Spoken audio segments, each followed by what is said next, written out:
Assalamualaikum warahmatullahi wabarakatuh anak-anak. Waalaikumsalam warahmatullahi wabarakatuh, Bapak Guru. Izinnya anak-anak, hari ini adalah jam pembelajaran kita pendidikan agama Islam. Walaupun sudah hampir sore, Bapak berharap kita tetap semangat ya. Ya, Pak. Baik, kita buka dengan bacakan basmalah. Bismillahirrahmanirrahim. Baik, seperti biasa Bapak minta bantuannya kepada ketua kelas untuk membimbing doa sebelum kita masuk kepada pembelajaran. Kepada ketua kelas, silahkan dipimpin teman-temannya, nak. Pak Hendrizal, ketua, Pak. Ya, silakan. Ya, Pak. Tempat duduk siap.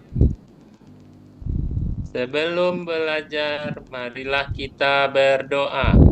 Bismillahirrahmanirrahim.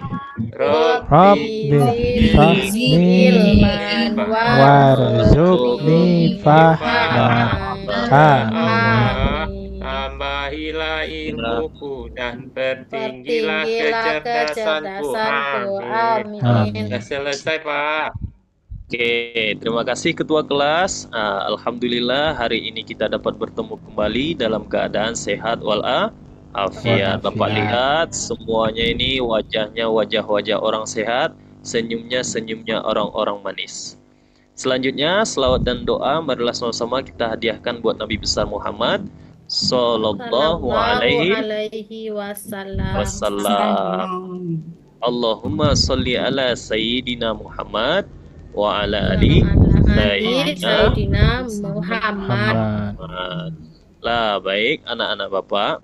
Pada hari ini kita akan lanjutkan pembelajaran sebelumnya, di mana kita sebelumnya ada belajar cuci tangan, cuci muka, cuci tangan sampai siku, cuci rambut, basahi rambut, telinga dan kaki. Apa yang kita pelajari kemarin itu?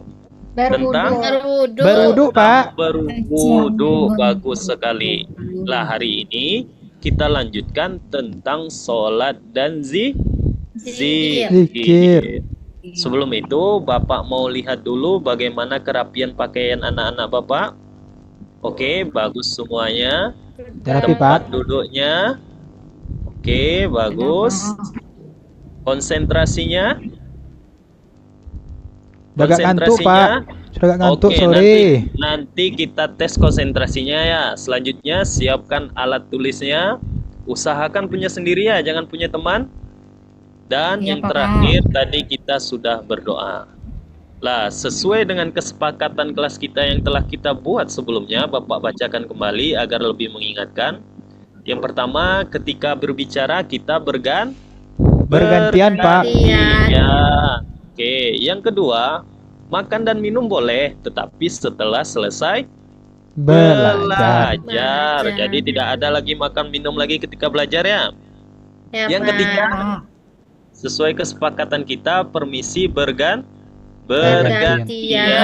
Nah, yang keempat, boleh pakai HP jika diizinkan. Yang kelima, saling menghargai pendapat. Keenam, berani tampil. Dan yang ketujuh, bersih kelas dan baju. Ini adalah kesepakatan kelas kita yang telah anak-anak Bapak buat dan telah kita laksanakan beberapa kali. Kira-kira ada yang mau ditukar atau ada yang mau dikurangi? Pas? Pas, Pak, pas. Oke, kita lanjut. Pada hari ini tujuan pembelajaran kita adalah Bapak berharap anak-anak Bapak itu bisa tahu makna sholat dan zikir. Yang kedua, bisa menjelaskan ketentuan sholat dan zikir. Dan yang ketiga, anak-anak Bapak tuh bisa menghubungkan sholat dan zikir dapat mencegah perbuatan keji dan mungkar. Oke, itu tujuan pembelajaran kita. Selanjutnya, ini yang tadi Bapak bilang, kita coba tes konsentrasi. Coba lihat ke papan tulis. Ini Bapak tampilkan sesuatu yang perlu perhatian khusus. Jawabannya hanya boleh satu ya. Jawabannya hanya boleh satu. Instruksinya, berapakah jumlah balok yang Anda lihat? Silahkan tulis di kolom chat ataupun di papan tulis. Oke, silahkan. Waktunya cuma 10 detik. 1, 2, 3, 4, 5, 6, 7, 8, 9, 10. Waktunya habis. Silakan tulis di kolom chat berapa jumlah balok yang Anda lihat. Oke, ada yang 3. Terus 3. Jangan takut salah ya. Ini nggak ada yang salah. Ini benar semua. 4. Oke. 4. Oke, semuanya sudah bisa menjawab ya. Ada yang 3, ada yang 4. Oke, coba yang jawab 3. Ini bisa Bapak lihat tadi yang jawab 3.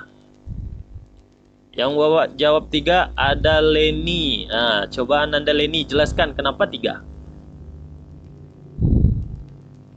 Suaranya?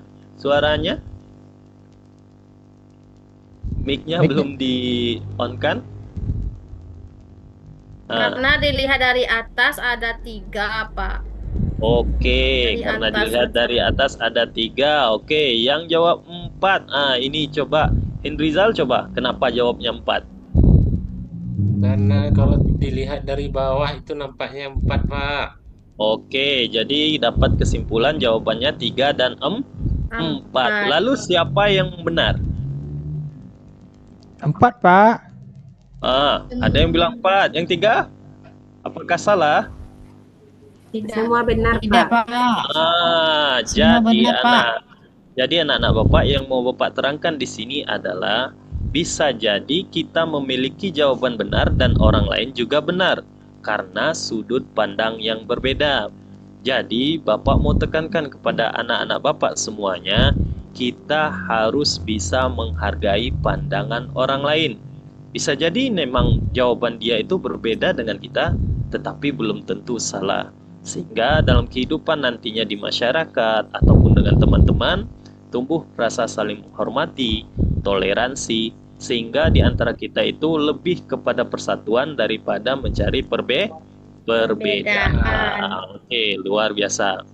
Oke, karena kita belajar tentang sholat dan zikir, Bapak mau tahu dulu nih, bagaimana pengetahuan anak-anak Bapak tentang sholat dan zikir.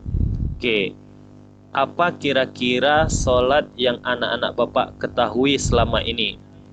Oke, Rizkina coba jawab. Sholat apa tuh Rizkina?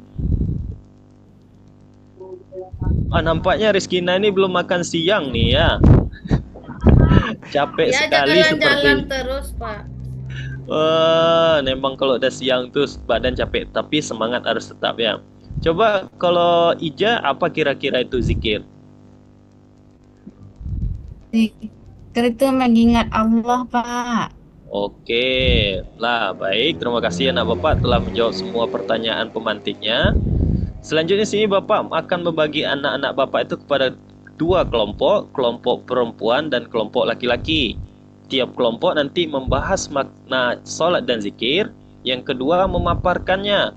Apa sih makna sholat dan zikir menurut versi kelompok masing-masing, serta bagaimana sih sholat dan zikir itu bisa menjadi perbuatan keji dan mungkar. Dan yang 3 nanti Bapak berikan masalah tiap-tiap kelompoknya. Jelas di sini? Oke. Pak. Selanjutnya ini adalah bahan untuk kelompok 1, yaitu sebuah kisah ahli ibadah yang kalah tanding dengan iblis. Nanti Bapak ke kelompok 1 memberikan LKPD serta videonya. Untuk kelompok 2 Bapak berikan juga masalahnya, yaitu kisah ahli ibadah yang rela masuk ke dalam neraka. Nanti Bapak kasih LKPD, lembar kerja, serta video pembelajaran tentang ahli ibadah yang rela masuk neraka. Oke, sebelum itu silahkan duduk di masing-masing kelompok. Oke, duduk yang rapi ya semuanya berdasarkan kelompoknya masing-masing. Dan silahkan diskusikan dan bentuk siapa ketua dan anggotanya. Bapak berikan waktu kurang lebih 45 menit. Ya, Pak. Ya, Pak. Oke, silakan. Rizkina nanti Bapak belikan sarapannya lagi nih. Kalau belum sarapan tadi pagi, ini udah sore nih. Makan siang nanti kita belikan ya. Kami, Pak. Oke, silakan lihat videonya tuh di laptop yang telah Bapak berikan di atas meja kelompok masing-masing.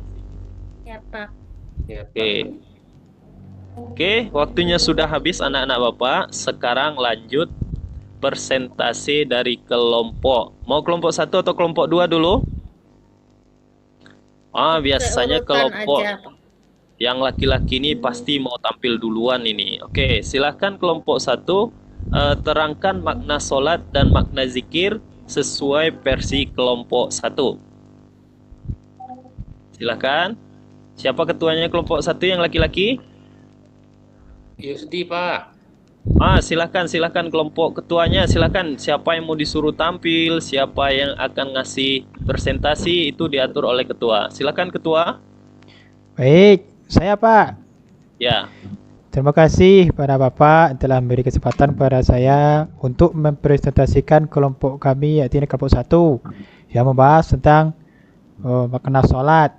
Jadi menurut kami setelah kami diskusikan Pak, sholat itu secara bahasa berarti doa, sedangkan secara istilah yaitu seluruh perbuatan dan ucapan yang dimulai dari takbiratul ihram dan diakhiri dengan salam. Begitu Pak. oke, luar biasa. Kasih aplaus dulu untuk kelompok 1. Oke. Nah, tadi kelompok 1 sudah membahas tentang sholat dan zikir serta kisah si ahli ibadah yang kalah melawan iblis. Untuk kelompok 2, Bapak terangkan sedikit apa sih kisah ahli ibadah yang kalah melawan iblis itu yang telah ditonton kelompok 1.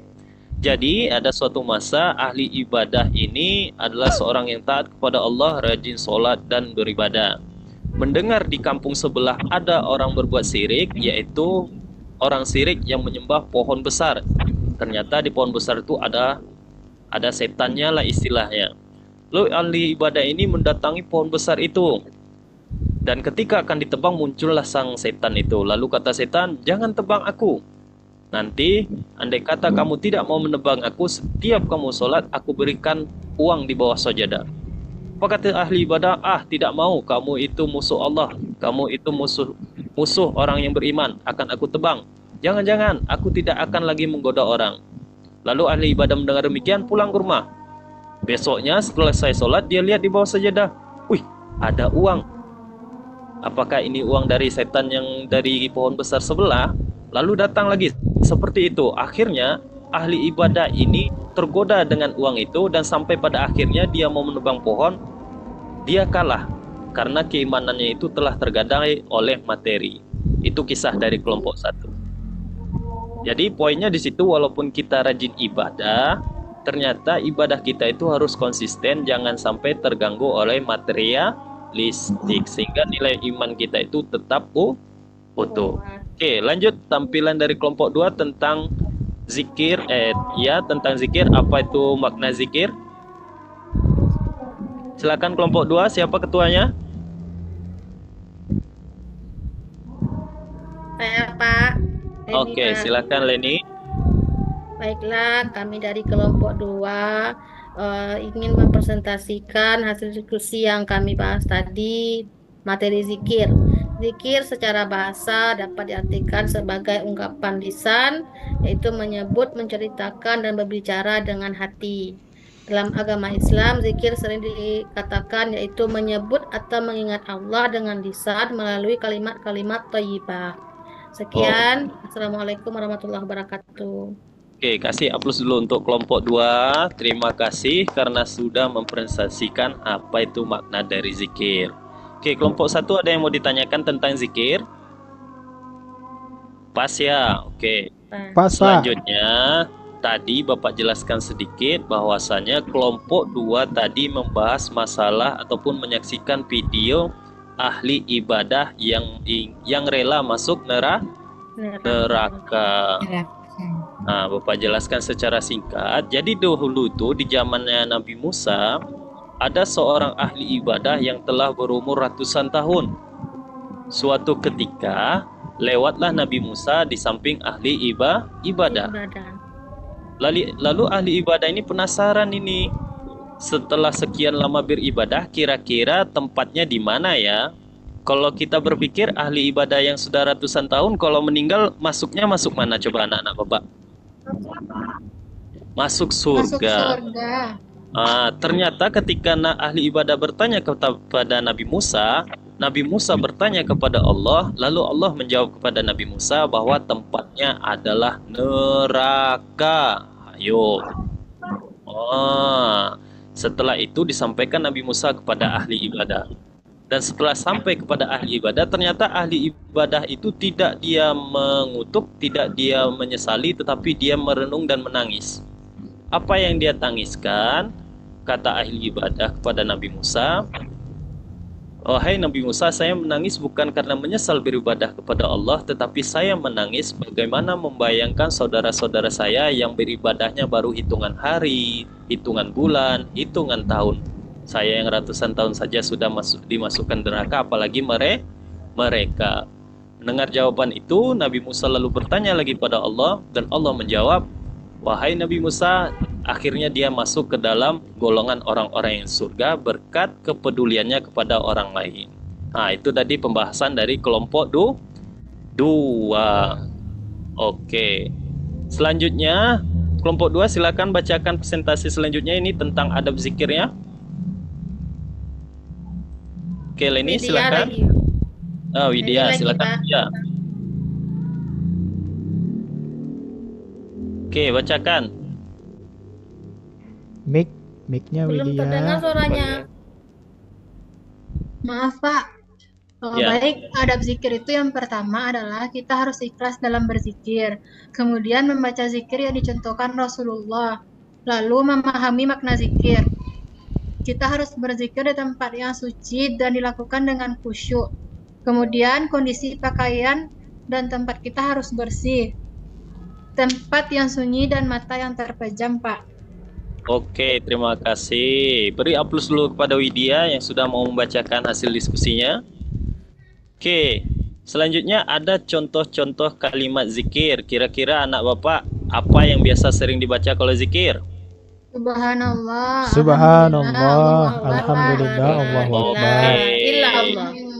Oke, itu adalah contoh-contoh kalimat zikir yang sering kita baca. Oke, pertanyaan selanjutnya ini untuk tiap-tiap kelompok. Kita sudah lihat tadi kisah-kisah orang yang rajin ibadah, orang-orang yang rajin zikir, ternyata masih bisa juga terjerumus kepada perbuatan keji ataupun mungkar. Kira-kira sholat dan zikir yang bagaimana nih yang bisa membuat kita terhindar dari perbuatan keji dan mungkar? Oke, Bapak minta kepada anak Bapak, Iza bisa bacakan Iza? Kira-kira sholat dan zikir yang bagaimana yang bisa membuat kita terbebas atau dari perbuatan keji dan mungkar? Halo? Halo? Ya, Pak. Silahkan. Siapa yang mau? Saya saja, Pak. Cepat Henrizal. Ya, sholat dan zikir yang bisa mencegah diri dari perbuatan keji dan mungkar adalah sholat dan zikir akan memberikan kesempatan untuk merefleksi diri, serta melakukan zikir seseorang dapat merenungkan tindakan dan perilakunya, Pak, serta memperbaiki diri. Proses ini sangat penting untuk menghindari perbuatan keji dan mungkar karena individu menjadi lebih sadar akan konsekuensi dan tindakan mereka. Sholat dan zikir adalah bentuk komunikasi aktif antara hamba kepada Tuhannya. Seperti itu, Pak. Oke, beri aplaus kepada Henrizal anak-anak. Oke, karena sudah berani membacakan dan jawabannya itu benar. Jadi gini anak-anak, sholat dan zikir itu yang bisa mencegah kita dari perbuatan keji dan mungkar apabila kita menghayati dan kita tanamkan ke dalam diri. Contohnya gini, kita nemu uang nih, tapi ketika kita akan ambil uang itu muncul pertanyaan karena kita ingat dengan Allah. Kira-kira Allah ridho nggak kalau saya ambil barang yang bukan milik saya? Nah, seperti itu. Jadi tiap perbuatan kita kerjakan itu tergantung lagi kepada Allah ridho atau tidaknya, karena kita sudah menanamkan sholat dan zikir dalam kehidupan kita sehari-hari. Oke, selanjutnya ini ada soal melalui kuisis. Silahkan dikerjakan melalui HP masing-masing. Bapak berikan waktu 10 menit. Oke, selesai semuanya. Telah Bapak lihat tadi hasilnya itu jawabannya rata-rata sudah melewati KKM-nya. Jadi Alhamdulillah pembelajaran kita hari ini tercapai, di mana anak-anak Bapak itu sudah tahu apa itu makna sholat dan apa itu makna zikir, serta juga tahu bagaimana sholat dan zikir bisa mencegah perbuatan keji dan mungkar. Bapak berharap nih anak-anak Bapak bukan sekedar tahu tetapi mengamalkannya dalam kehidupan sehari-hari. Bukan sekedar mengamalkan tetapi juga bisa mengajak orang lain untuk ikut mengamalkannya. Jangan sampai jangan sampai kita seperti ahli ibadah yang akan Allah masukkan ke dalam neraka karena keasikan ibadah sendiri. Lah, baik. Selanjutnya inilah kesimpulan kita selama pembelajaran ini. Yang pertama, solat sebagai pencegah perbuatan keji dan mungkar apabila dilakukan dengan khusyuk. Yang kedua, solat dan zikir itu adalah berupa pengingat kita kepada Allah. Yang ketiga, kualitas solat itu akan membentuk karakter seseorang. Dan keempat, zikir memiliki peran spiritual dalam diri manusia apabila dilakukan terus-menerus akan menjadi pengingat diri kepada Allah. Dan yang terakhir, sinergi solat dan zikir ini bisa membentuk kita menjadi lebih baik dan menjadi benteng kita dari perbuatan keji dan mungkar. Oke, terima kasih. Karena waktu kita sudah habis anak-anak, ke depannya kita akan belajar lagi tentang bagaimana melaksanakan solat dan zikir. Karena tadi kita sudah tahu maknanya, ke depan kita akan melaksanakan lagi tentang solat dan zikir. Terima kasih atas waktunya. Bapak mohon maaf atas kekurangannya. Mudah-mudahan yang sedikit ini bisa membangkitkan rasa ingin tahu anak-anak Bapak.